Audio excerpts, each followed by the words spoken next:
മാസപ്പടി കേസിൽ ഇ.ഡി. അന്വേഷണം തുടരും. വിചാരണ കോടതി നടപടികൾക്ക് ഹൈക്കോടതി നൽകിയ സ്റ്റേ അന്വേഷണത്തെ ബാധിക്കില്ല. ചോദ്യം ചെയ്യലുമായി ഇ.ഡിക്ക് മുന്നോട്ടു പോകാമെന്ന് നിയമോപദേശം. വിചാരണ കോടതിയിൽ സമർപ്പിച്ച SFIO റിപ്പോർട്ടിന്റെ പകർപ്പ് ഇ.ഡിക്ക് ലഭിച്ചിരുന്നു.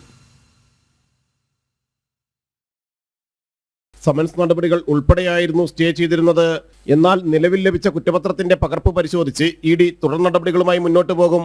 കുറ്റപത്രത്തിന്റെ പകർപ്പ് കൂടി ലഭിച്ചതിനാൽ SFIO കേസിലെ പ്രതികളെ ഇ.ഡിക്ക് സമൻസ് നൽകി വിളിപ്പിച്ച് ചോദ്യം ചെയ്യാം. തങ്ങളുടെ വാദം കേൾക്കാതെയാണ് റിപ്പോർട്ടിൽ തുടർ നടപടികൾക്ക് നിർദ്ദേശിച്ചതെന്നായിരുന്നു CMRL ഹർജി.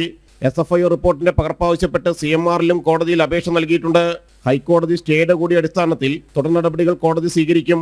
റിപ്പോർട്ട് റദ്ദാക്കണമെന്നാവശ്യപ്പെട്ട് കോടതിയെ സമീപിക്കാനുള്ള നീക്കങ്ങളാണ് CMRL നടത്തുന്നത്. അതേസമയം ഇ.ഡി. അന്വേഷണം കടുപ്പിക്കുന്നതോടെ CMRLന് മേൽ കുരുക്കുമുറുകുകയാണ്. SFIO റിപ്പോർട്ടിൽ മേൽ കോടതി നടപടികൾ നീണ്ടുപോയാലും ഇ.ഡി. അന്വേഷണവുമായി മുന്നോട്ടു പോകും. ആദ്യം പ്രധാന സാക്ഷികളെയും തുടർന്ന് പ്രതികളെയും ചോദ്യം ചെയ്യും. കമ്പനികാര്യ ചട്ടം 447 പ്രതികൾക്കെതിരെ SFIO ചുമത്തിയിരുന്നത്. കള്ളപ്പണ നിരോധന നിയമപ്രകാരമാണ് ഇ.ഡി. മുന്നോട്ടു പോകുന്നത്. ജനം, കൊച്ചി.